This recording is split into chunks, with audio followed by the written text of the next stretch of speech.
Hi, friends. Welcome back to Iron Sharpens Iron. Jake and Solo here. We are excited to be with you yet again, and we have a fun conversation. So we talked last week a little bit about the hiring process and the lay of the land, and I think today's conversation will be a natural follow-up to that, more on the philosophical side a little bit. But shout out to Sean Croxton, who has the Quote of the Day podcast. I'm going to use a small excerpt of a segment he did with Zig Ziglar to start us off today. And the segment is titled, "You Can't Climb a Smooth Mountain." Zig Ziglar, coming at you. This will stun most of you because most people, when they see me, figure I'm probably in my early 30s or something like that. But I'm 72 and a third, folks. A few months ago, I stayed on the treadmill at the Cooper Clinic 3 minutes and 10 seconds longer than I'd been able to stay when I was 45 years old and in miserable condition. It's amazing what a little effort every day, a little reading every day, a little kindness every day, a little thoughtfulness every day. That's the way you raise positive kids in a negative world. That's the way you build a magnificent marriage. That's the way you win scholarship. That's the way you do anything. It's not the honeymoon that makes the difference. It's what you do when you get back from the honeymoon that's going to make the difference. The plans that you have and the consistency of following through. And a lot of people said, well, Zig, you know, that sounds pretty good, but let me tell you about all the problems I've had in the past. You know, people love pity parties, don't they? The problem with pity parties is very few people come, and those who do don't bring presents. I mean, it's just not a big deal for them. But instead of letting you tell me about your problems, let me tell you about 300 world-class leaders. I'm talking about Helen Keller and Clara Barton and Mother Teresa. I'm talking about Martin Luther King and Mahatma Gandhi. I'm talking about Roosevelt and Churchill. I'm talking about world-class leaders, 300 of them that did a study on. 75% of them were either raised in poverty, or they'd been abused as children, or they had some serious physical problem. But they understood it's not what happens to you. It's how you handle what happens to you that's going to make the difference. A lot of people say, well, I've just failed so many times. Let me say it again. Failure is an event. It's not a person. I love what Dr. J. Allen Peterson said about it. A failure means you put forth some effort. That's good. Failure gives you an opportunity to learn a better way to do it. That's positive. A failure teaches you something and adds to your experience. That's very helpful. Failure is an event, never a person. An attitude, not an outcome. A temporary inconvenience, a stepping stone.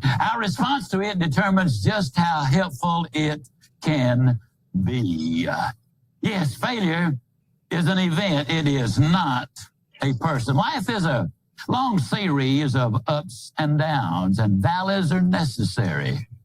My friend and mentor, Fred Smith, 83 years old, says the food you grow in the valley is what you'll eat on the mountaintop. You will never find a very successful person who's not had the valley experiences, because that's where they really learn character. As a matter of fact, if you analyze it just a little bit, and incidentally, a friend of mine, Charles Dixon, is writing a book entitled You Can't Climb a Smooth Mountain. Now, isn't that interesting? Because it's absolutely right. You can't climb a smooth mountain. You got to have the rocks and the crevices and the ups and the downs and the problems that go along with it. That's life itself. But when you look at the ups and downs of life, here's something that got me excited. And I got to be honest and confess, I have never prayed and asked God to send me problems. I've never said, Lord, I just got it so good. Why don't you send me tough times? I mean, I've never done that. Chances are next time we get together, I'll still be able to say, I've never done that. Which might be a mistake. Maybe I should. Because problems produce patience. Patience produces persistence. Persistence produces character. Character produces hope. And hope produces power. We're going to stop it right there. That's good. Isn't that good? It is good. It's good in theory. It's good when you are listening to it on a podcast like this or a motivational tape, but in the moment, it doesn't feel good. It doesn't feel like that. Yeah. It's true. 1,000% it's true, but it just doesn't feel good. No, it doesn't. Going through the challenges, we've talked about this many times. We've talked about adversity on here several times. But I think the reminders are so helpful. And that's why I love Sean Croxton's podcast. I used to listen to it like religiously every day. And I'll pull it on when I'm going on a run or something. I still like to listen to it because they're pretty short, but it's always just positive. Kind of like what we try to do here at Iron Sharpens Iron. These are just smaller bite-sized things where he pulls in these motivational quotes from Zig Ziglar, or from Tony Robbins, or from John C. Maxwell, or other people. And it's these reminders that we constantly need to help us, and especially for, our friends that are going through the job hunt that we were talking about last week. Folks that have been in the hunt for 6 months or a year or sometimes even longer, you start to feel hopeless, and you start to see failure as something that is wrong with you and that you are the cause of the failure. Yeah, you internalize it. Yeah. But I love what Zig was saying. Failure means you're putting forth effort, and effort is good because effort is what leads to the eventual reward that we all want. That's so good. Now, you may have to change your approach, and Tony Robbins talks about this all the time, is if your approach is not getting you the results that you want, well, adjust your approach. Try something different. Thomas Edison, it took him how many times to make the light bulb? It was like 1,000 times. And on the 999th time, it caused an explosion. And his assistant was like, why don't you just give up? And he's like, no, we just figured out how to cause this explosion, and that may be useful to us for some other project. But we also have learned 999 ways to not make the light bulb. And then on the next time, he was successful. Yeah.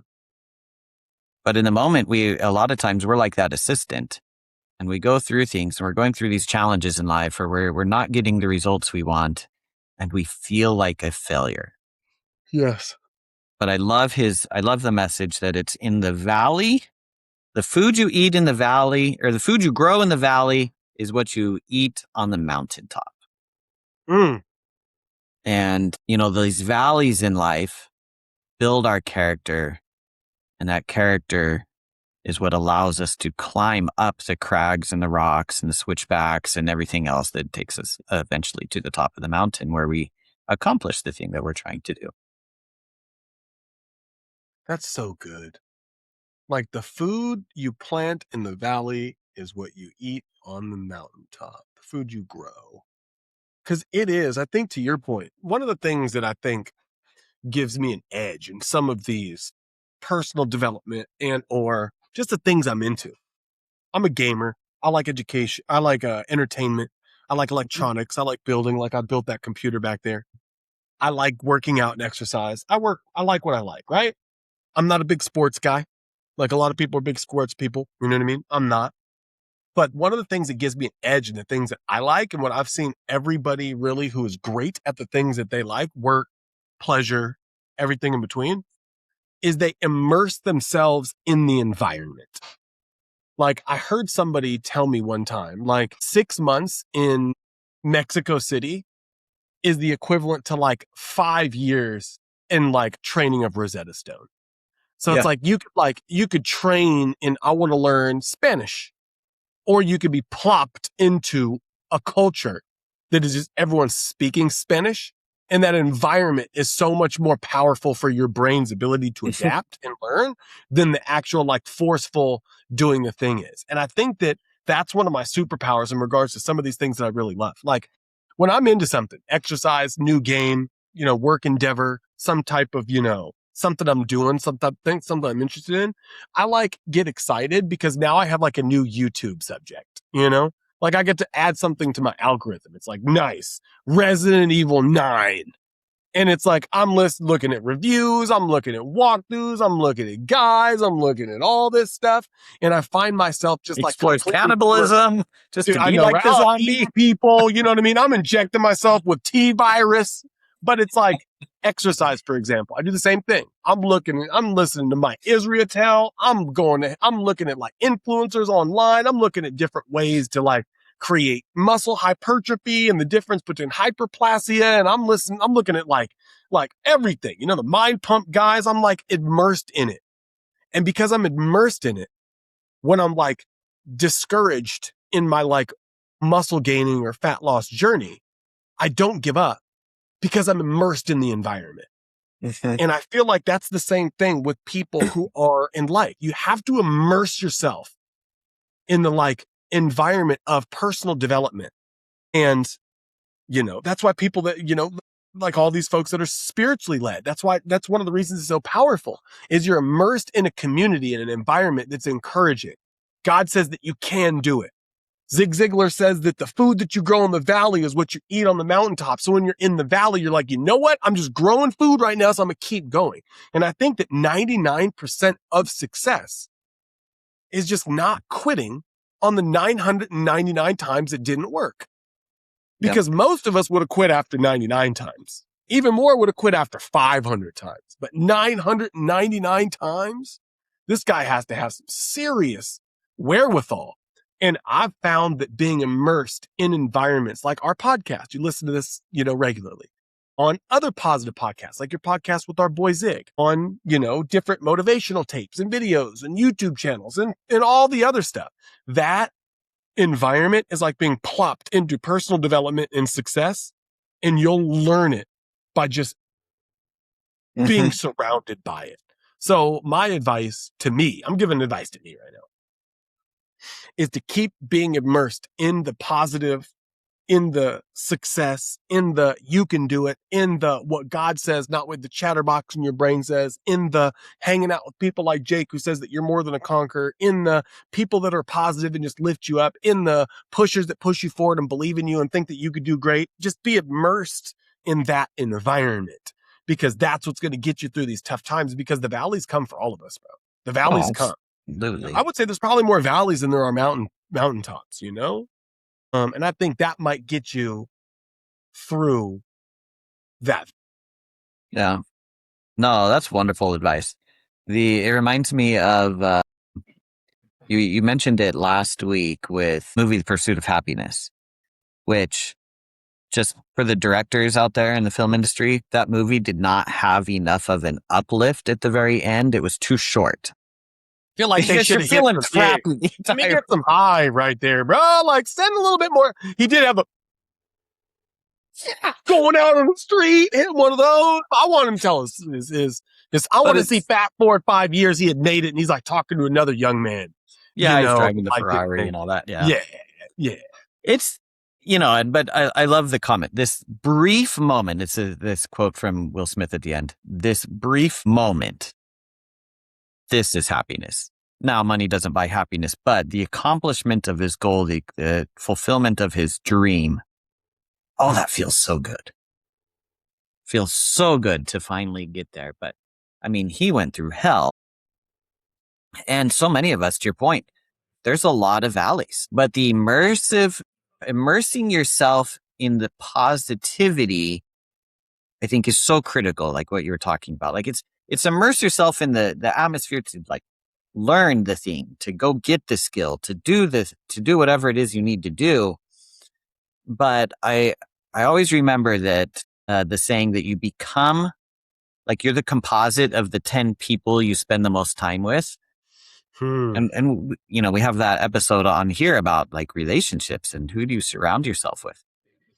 So this is one of the like biggest highs for me each week, because we lift each other as we're doing this. Like, it's a huge lift for me. Me too. But if you're surrounded by people who are also just feeling bleh and they're down all the time, it's going to pull you down. And when you're in the hunt and you're trying to go work on the thing, there's some YouTube videos I've seen where it says, just disappear. Like, when you have your big dream and your big goal, just disappear. Go crush it for the year or two that you need to, and then come out and tell all the people around you who you've become and what you've done. Instead of telling them what you're going to go do, and then they all tear you down and say you're never going to achieve it, and it just brings you down. Sometimes, like, just disappear, surround yourself with the positive network, go do all the things you can do, become the person, and then come out and say, yeah, look what I just did. Yeah. Which is just, if your goal is to speak Spanish, just disappear. Go to Mexico City and submerge and just be surrounded by it. That's all you're going to get taught. You're just immersed, to your point, in it. And I think the immersion in positivity, personal development, leadership development, whatever it is that whatever it is that essentially tickles your, I'm going to keep moving forward through struggle fancy. Some people it's spiritual, fulfillment. Some people it's just family uplift. Just immerse yourself in it, immerse yourself in it, because you're going to wake up and there's going to be a legion of negative voices screaming in your mind. Life sucks and things aren't going to make it. 998 times, man, what am I doing? This is impossible. Who are you to create light out of thin air in the darkness? And you have to listen to that lone wolf of dissent in your mind that's still small and quiet that says, you got this. You started it for a reason. Don't give up. Keep pushing. And it's just so hard to hear it unless you're immersed with other voices that agree with it and strengthen. It's like that wolf, right? Which one do you feed? Everything in life wants to feed the bad wolf. But you can choose to immerse yourself in things that feed that good wolf. It's just you got to choose. 100%. And, friends, what Saul was saying is 100% accurate. When I went to Brazil, the missionary, 3 months. 3 months you were speaking Spanish. Speaking Portuguese, but yes. Portuguese, sorry. Yeah, Brazilian Portuguese. And yeah. And within 6 months, people couldn't tell that I wasn't a native Brazilian. Like, I had people say, like, that's great. wow, you look like Brazilian, you were bro. born here. Thank you. Brazilians are the most beautiful people in the world. So that's what they say. They really literally say that Brazilians are the most beautiful people on the planet. No. So but it works. Myers, another example, and I'm not just going to sit here and like gloat or something, but I just want to use examples. So when I was pushing to get promotion at my former company, Vivint, to be a regional manager for them and run a geography, a territory, I had interviewed for an opening that Myers had in the Chicago area, and he didn't give it to me. And I was kind of floored by it. I was, a little upset. And, it's funny now he tells me like, dude, you did not want to move to Chicago. And I was like, you're right. I did not really want to move to Chicago. This is a nightmare. I was looking out for you. Yeah. But he told me at the end of it, he said, hey, the thing that was different between you and the person that I gave the position to was that he had Six Sigma training and that lean process certification that he had already done and you did not.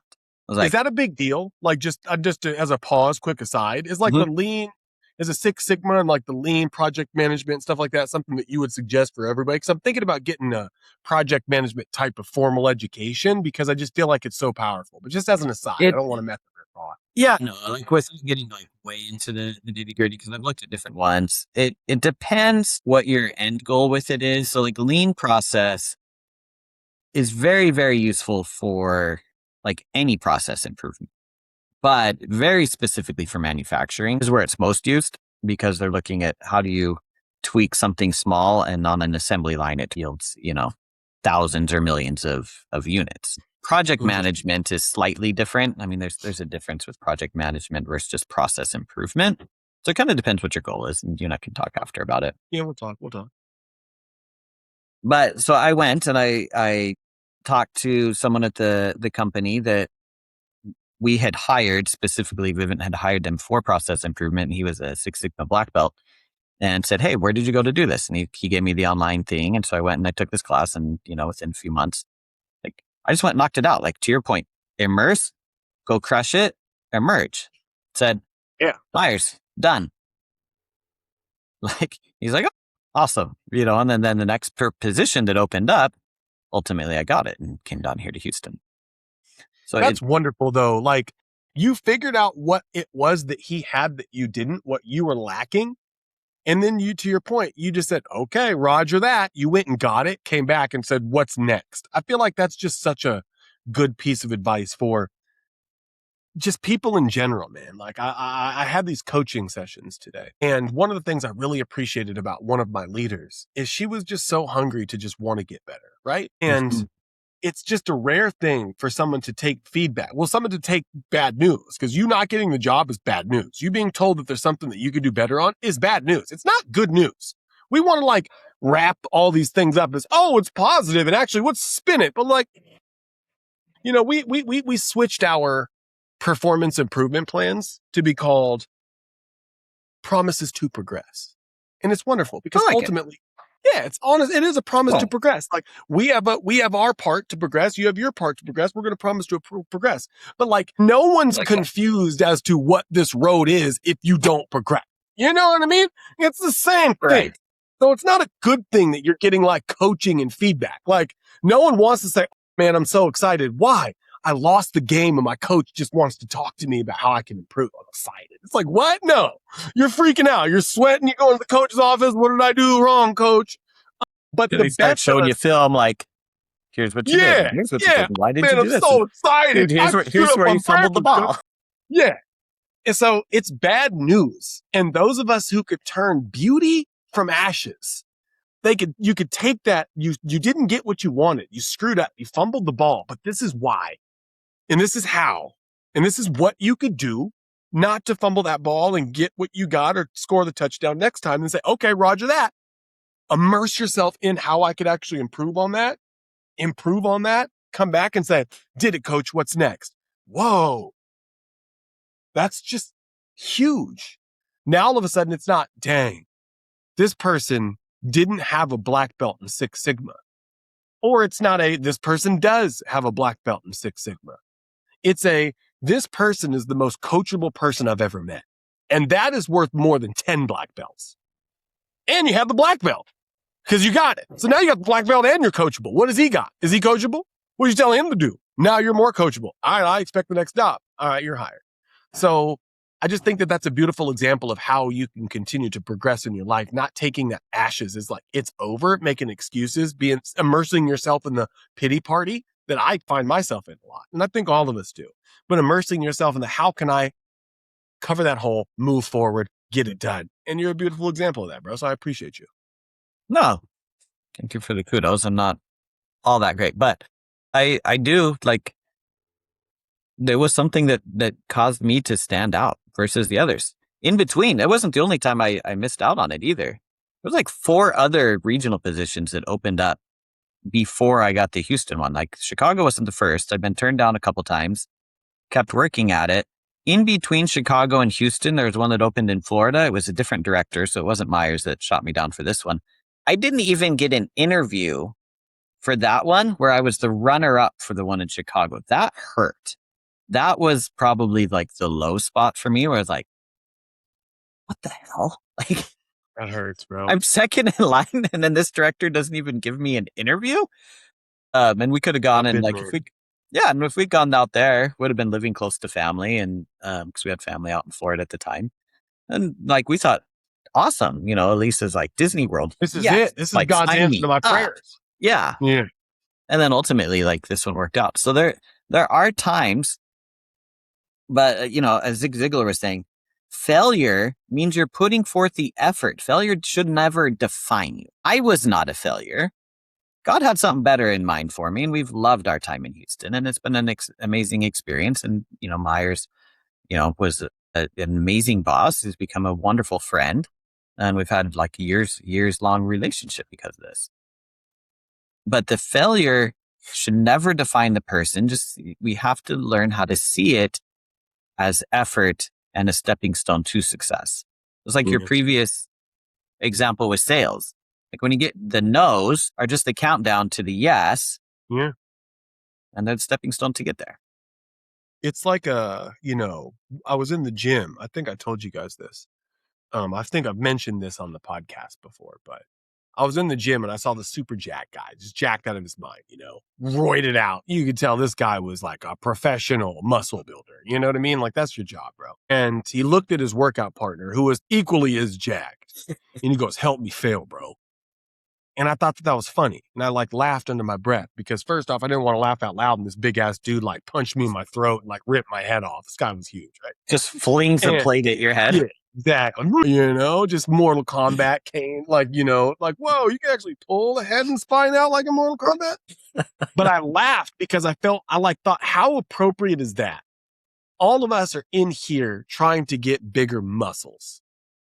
At least the dudes are, okay? That's what we're in there for, ladies. And the biggest one in here understands that he has to fail to grow. He has to push himself to literal muscular exhaustion where he can't lift the bar to grow. But I think that he also knew that in order for him to even get there, he needed to have someone he trusted who was stronger than he was going to be at his lowest point of failure to help him lift the bar. And I was like, dang, that's just such a good analogy or a good metaphor of like how life is.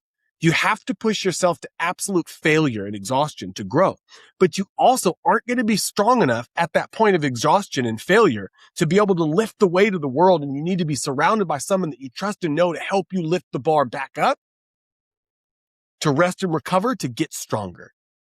And that's kind of how we are. And that's what I think we hope to give some folks from this podcast, right? Yep. The bar might be too heavy. Life might be too much. And we'll be your spotters. Maybe it's the Zig Ziglar podcast. Maybe it's a sermon. Maybe it's Bible. Maybe it's a book. Maybe it's something. But you need to have a spotter that gives you that light that lifts that bar off your chest so you can get through to the next day and recover. That you got to eat your protein. Okay, team? We don't need enough protein, friends. So, I don't know where that is. I'm coming up with an analogy for protein, but maybe that's the, you have to have a friend to pick you up, and then you have to be immersed in the environment, and you have to read books that are protein and videos that are protein and all that, because you got to grow it back stronger. Maybe that's what it is. I'll figure it out. It's the supplements. Exactly. It's our prayer and meditation and the books and the podcast and all the positive things that you're ingesting to keep your mindset where it needs to be. I like it. I won't lie to you though, Jake. I won't lie to you. If I ever find like the life success steroids, taking it, bro. I'm taking it. I'm beyond some performance enhancing life drugs. I won't do it at the gym, but I'm taking the life performance enhancing drugs. If there's That's your lottery ticket. I've been looking for the shortcut to success for a long time, bro. And I don't think it exists. But if I ever find that, life testosterone, I'm getting it. Hey, that's why Vegas and Atlantic City are there, man. This is true, man. This is true. That's everybody looking for the shortcut. Rolling the dice. I'm such a terrible gambler. Such a terrible gambler. Thank God I am. Because if I feel sorry for these people that hit the first time they ever gambled. So in their brain, they're like, ooh. I'm lucky. This is a hit. And then they're just sitting in front of the slot machines, smoking 10 packs of cigarettes. Ding, ding, ding, ding, ding, ding, ding, ding, ding, ding. I feel sorry for these people. Me, I know I'm going to lose. So, except the lottery. I'm winning the lottery one day. Okay. So you guys keep praying for your boy. My problem with it is I actually know how to win, legitimately. It's not at slots, not at blackjack. I'm not counting cards, but at roulette, I actually know how to win. So the odds are in my favor. So it's a good thing I don't live close to Vegas. There you go, bro. There you go. I don't really want to do that as a job either. It's slow. I have some friends that I'm going to ask you how to win on the side because I'll move to Vegas if I got an edge. But I also have some friends that are really good, Texas Hold'em players. It's like gambling, but it's also a skill game, and they're just really good at it. And I've always been a little envious of just how great they are at the skill of playing cards. I always thought that was super cool. Yeah, there's definitely some technique to that. You got to know reading people, and there's bluffing and understanding. Yeah, there's some strategy there. But friends, we the shorter one today. Just remember. Don't give up. Every no is just a stepping stone to a yes. You're going to get there. Change your approach where necessary. All right? Climbing the mountain, you don't climb straight up the mountain. When you're climbing a mountain, you zig and you zag and you change your approach. You're going up the switchbacks. Sometimes you got to climb the cliffs and scale things. You got to jump over holes and all the other things. There's going to be obstacles, but the path to success very, very rarely is a straight line. Yeah. You got to go. You're zigging and zagging. And even if it was a straight line, it was a zigzag to get to the straight line. Sometimes it's a straight summit to the top, right? You hear that we're going to do this and then ground camp here and then zig that here and then switch back there. And it's a straight summit to success. And a lot of the times people see that straight summit to success. Oh, you were, Harry Potter gal or, our boy Stallone, you made Rocky and then it was just, man, you're a huge star. It's yeah, but you didn't know I sold my dog. to get the Rocky script. You didn't know that I was living in poverty. You didn't know that this was the last thing that I did. And I feel like it's always darkest before the dawn is one of those things that we say, but it's so true.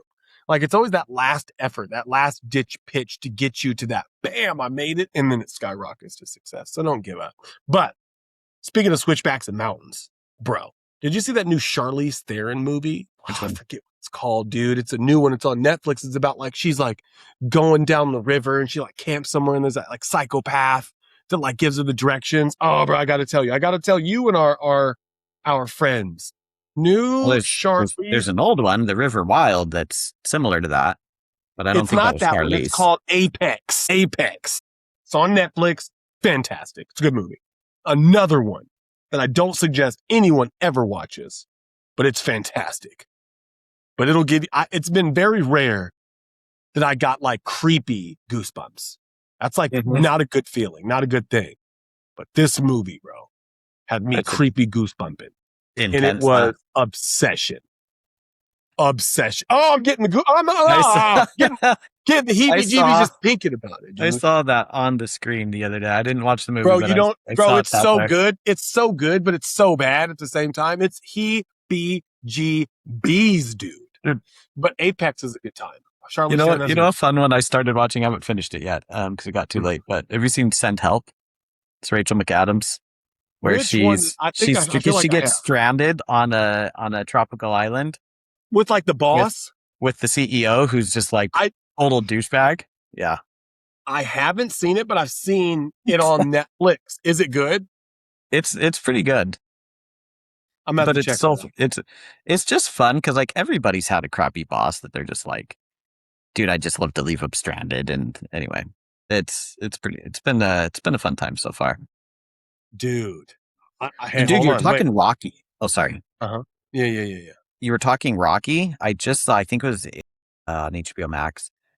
There's the new movie I Am Rocky, and I believe it's all about that story. It's because his story is amazing. You mentioned that. So, listeners, if you don't know the story of how Sylvester Stallone actually like got to the point where he was Rocky, it is beautiful story. Like, amazing, like depths of despair to being Rocky, and I believe this is the story of how he did that. From what I was seeing, this is crazy. When does it come out? I saw the title and poster for it on there. November 6th, 2026. We still got a while. That's we got a little bit, but that looks good, bro. That looks good. Yeah, so that's exciting. Crazy good story. Dude, I can't wait. I Am Jake. It's going to be a great movie one day, bro. When we like track, your rise to just awesomeness, dude. That's going to be a hit. I'm going to watch it. I'm going to be there. I wonder if they're going to have me. I don't know. It's going to have to be some kind of mix of like, Denzel, Will Smith, maybe Justin Taylor, JT, who knows, man? But there's going to be a handsome guy playing that guy in your story, bro. Well, definitely you because you're more jacked than me, so. Hey, maybe The Rock, but we have to like, maybe they'll put The Rock on there with like, maybe like playing solo, like Brad, like a younger Brad Pitt face or something. We'll figure it out. There's AI. You can have The Rock playing you. I'll use what's his boy? Who was it? Who's with him in that movie about where they were the weightlifters? I know you're talking about Marky Mark. Wahlberg. Yeah. Oh, Marky Mark action. Wahlberg. Yeah, he's not quite The Rock size, but he's big though, dude. Still He's big. He's big.